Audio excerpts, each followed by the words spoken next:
Hello दोस्तों, मेरे channel में आप सबका स्वागत है। आज की वीडियो में फिर कुछ नया सीखने की कोशिश करेंगे, तो वीडियो को अंत तक जरूर देख लेना। और अभी तक आपने मेरा चैनल सब्सक्राइब नहीं करा है तो सब्सक्राइब कर लेना, जिससे अर्निंग से रिलेटेड वीडियो आपको मिलती रहे। तो आज की वीडियो में हम बात करेंगे ऑस्ट्रेलिया और न्यूजीलैंड के पहले T20 मैच के बारे में, जो कि न्यूजीलैंड में ही होने वाला है। इसमें हम एक स्टॉप लॉस की स्ट्रेटेजी और एक प्रॉफिट बुकिंग की स्ट्रेटेजी को फॉलो करेंगे। देखो, आप लोग जानते हैं कई बार मैच वन साइडेड हो जाते हैं, कई बार आपके मैच फंस जाते हैं और कई बार आपके मैच गलत हो जाते हैं। तो जब आपको लगे आपका मैच गलत हो सकता है, आपने जिस टीम पे अपना ओपिनियन दिया, अगर वो टीम हार सकती है तो हम वहाँ पे एक स्टॉप लॉस लगा सकते हैं। और आपको लगता है कि मैच फंस सकता है तो हम प्रॉफिट बुकिंग कर सकते हैं। और आपको लगता है कि मैच आपके फेवर में वन साइडेड है तो हम देखकर एंजॉय कर सकते हैं। तो ये सारी स्ट्रेटेजी होना बहुत जरूरी है। और वो कैसे पता चलेगा? जब आप मैच को लाइव देखोगे और आपको प्लेयर की सारी नॉलेज होगी तब। तो आइए सबसे पहले हम थोड़े से स्टैट्स के बारे में देख लेते हैं। इनके बारे में, जो हमारी न्यूजीलैंड की टीम है वो T20 में रैंक 2 की टीम है, और जो ऑस्ट्रेलिया है वो रैंक 4 की टीम है। ठीक, इनके बीच कुछ लास्ट में हेड टू हेड मैचेस हुए थे, जिसमें से न्यूजीलैंड 4 मैच जीतता है और ऑस्ट्रेलिया आपके 6 मैच जीत जाती है। ठीक है, अब देखिए जहाँ पे ये मैच हो रहा है उसमें 3 मैच होते हैं, जिसमें से 2 मैच आपकी ऑस्ट्रेलिया जीतती है और 1 मैच न्यूजीलैंड जीत जाती है। कहने का मतलब ये है, सेम टीम में सेम स्टेडियम है, उसके बाद भी क्या हो जाता है, मैच 2 मैच जीत जाती है ऑस्ट्रेलिया और तीसरा मैच जो है वो आपकी जीत जाती है न्यूजीलैंड। तो इसमें लॉजिक ये है कि मैच है, कोई भी जीत सकता है। ऊपर से T20 एक छोटा फॉर्मेट है, जिसमें कोई भी एक प्लेयर टिक गया तो मैच को बहुत आसानी से पलट सकता है। तो देखिए, पहला मैच होता है, पहले मैच में 208 रन बनाती है ऑस्ट्रेलिया और न्यूजीलैंड को एक बहुत बड़ा टारगेट मिल जाता है, जिसकी वजह से वो जल्दी ऑल आउट हो जाती है। फिर ये जो है ये आपका तीसरा मैच है इसी पिच में। फिर इसी पिच में आपका चौथा मैच होता है, जिसमें ऑस्ट्रेलिया फिर जीत जाती है।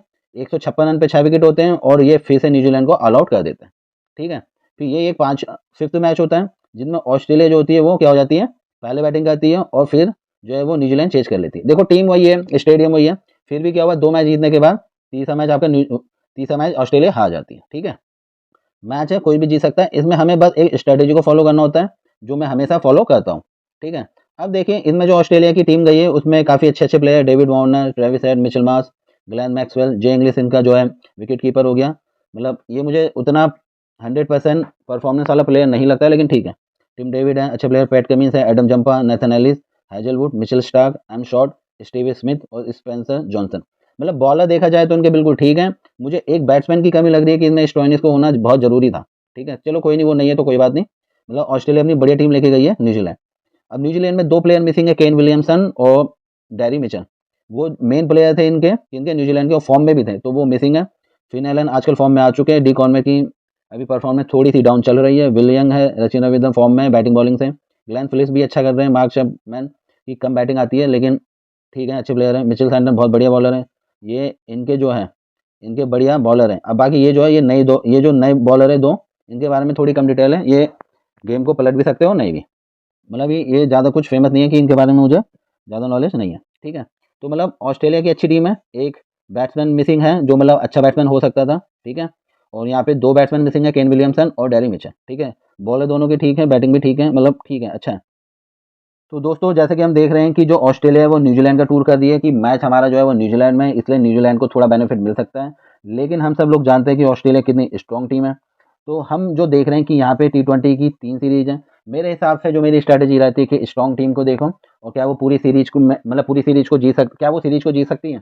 मुझे लगता है कि ऑस्ट्रेलिया ये एक सीरीज जीत सकती है। ठीक है, और हो सकता है कि सीरीज ना जीते लेकिन एक मैच जीत जाए, ऐसा मुझे लगता है कि इन तीनों में से एक मैच ऑस्ट्रेलिया जीत सकती है। और हो सकता है कि ये तीनों ही आ जाए, ये भी हो सकता है, पॉसिबल है। ठीक है, तो इसलिए मैं यहाँ पे एक छोटी सी स्ट्रेटेजी को फॉलो करता हूँ। मैं एक छोटे अमाउंट से आपको बताना चाहता हूँ, जिससे कि आपको समझ में आ जाए। जैसे कि मैं आपको दिखा देता हूँ कि प्रोबो में 6.1 में मिल रहा है। तो इसका मतलब ये है कि सपोज मान लेते हैं मुझे 61 रुपये में इसका प्राइस मिलता है। ठीक है, फॉर एग्जाम्पल में मैं सिर्फ 100 रुपये ही यहाँ पे इन्वेस्ट करता हूँ। ठीक है, तो यहाँ पे मुझे कितने 60 रुपये का प्रॉफिट होगा। और फॉर एग्जाम्पल मुझे लग रहा है कि अब ऑस्ट्रेलिया हार जाती है, फॉर एग्जाम्पल। ठीक है, तो मैं यहाँ पे एक 20 का स्टॉप लॉस लगाऊंगा, यहाँ पे मुझे 80 रुपये का लॉस हो गया। ठीक है, 100 रुपये लगाए थे मैंने, स्टॉप लॉस लगा के निकला और यहाँ पे मैं 80 रुपये का मुझे लॉस हो गया। और मैं एक काम और कर सकता हूँ कि दूसरी तरफ भी इन्वेस्ट करके अपने लॉस को और कवर कर सकता हूँ, अगर मेरे पास एक छोटा अमाउंट है तो। अब भाई मैं 20 रुपये में यहाँ निकाल रहा हूँ, 100 रुपये से 20, इसका मतलब मैंने 20 में बेचा है। ठीक है, अब मैंने 20 में बेचा है, तो इसका मतलब क्या, वहाँ पे आपका 85 में तो मिल ही जाएगा तकरीबन, 90 में भी मिल जाता है। तो वहाँ पे मैं अपना थोड़ा सा लॉस रिकवर कर सकता हूँ जब मुझे लगे। एक तो होता है कि मैच वन साइडेड हो जाते हैं, एक होता है कि 50-50 हो जाते हैं। तो ठीक है, फॉर एग्जाम्पल यहाँ पे मुझे 80 का लॉस हो गया। अब इस 80 को लॉस को कवर करने के लिए मुझे कितने रुपए लगाने पड़ेंगे? मुझे लगाने पड़ेंगे इसे कवर करने के लिए तकरीबन 200 रुपये।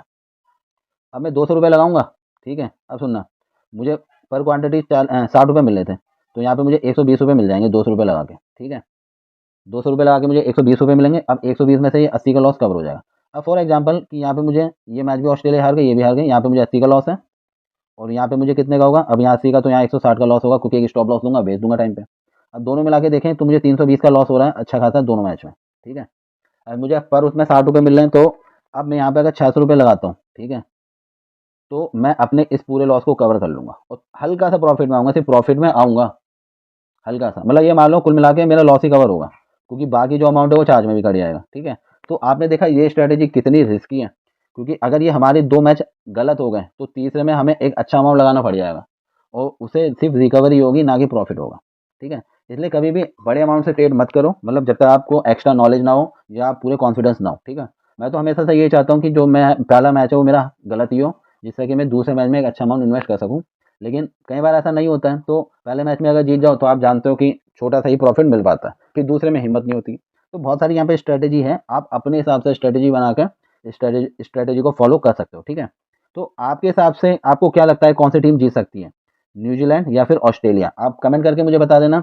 और यहाँ पे सिर्फ मैंने आपको अपनी स्ट्रैटेजी बताई है, मैं नहीं कहता हूँ किसी को कि आप ये स्ट्रैटेजी को फॉलो करो, क्योंकि यहाँ पे एक ओपिनियन ट्रेडिंग ऐप है, यहाँ पे मैं ट्रेडिंग करता हूँ, यहाँ पे मैं प्रॉफिट बुकिंग, स्टॉप लॉस की स्ट्रैटेजी को फॉलो करता हूँ, जिससे कि मैं अपना एक अच्छा सा पोर्टफोलियो बना सकूँ। क्योंकि जब हम ट्रेडिंग करते हैं ओपिनियन देकर तो हमें प्रॉफिट लॉस हो सकता है, तो अपने अमाउंट को, अपनी मनी को आपको खुद मैनेजमेंट करना जरूरी है।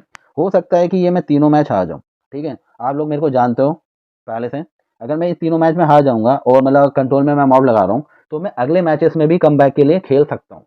अगर मैं सोचूं कि मुझे इसी मैच में सारा इन्वेस्ट करना है, सारा कमाना, और ये गलत हो जाए, तो क्या हो जाएगा, मैं हमेशा के लिए यहाँ ओपिनियन ट्रेडिंग ऐप से हमेशा के लिए एग्जिट हो जाऊंगा, क्योंकि एक बहुत बड़ा लॉस अगर हो जाएगा तो इंसान यहाँ पे नहीं टिक पाएगा, ठीक है, कोई भी नहीं टिक पाएगा, वो इस फील्ड को छोड़ देता है।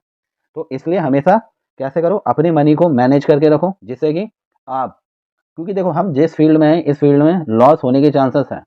आप देख रहे हो कि 100 रुपये लगाने पे मिल सिर्फ 60 ही रुपये रहे और जाने को पूरा 100 रुपये चला जाता है, फिर TDS है, चार्ज है, सब कुछ है। तो इसलिए अपनी मनी को आपको खुद मैनेज करना सीखना होगा, ठीक है। आई होप आपको वीडियो समझ में आ गई होगी। अगर आपको वीडियो पसंद आई होगी तो लाइक कमेंट जरूर कर देना और वीडियो देखने के लिए बहुत बहुत धन्यवाद।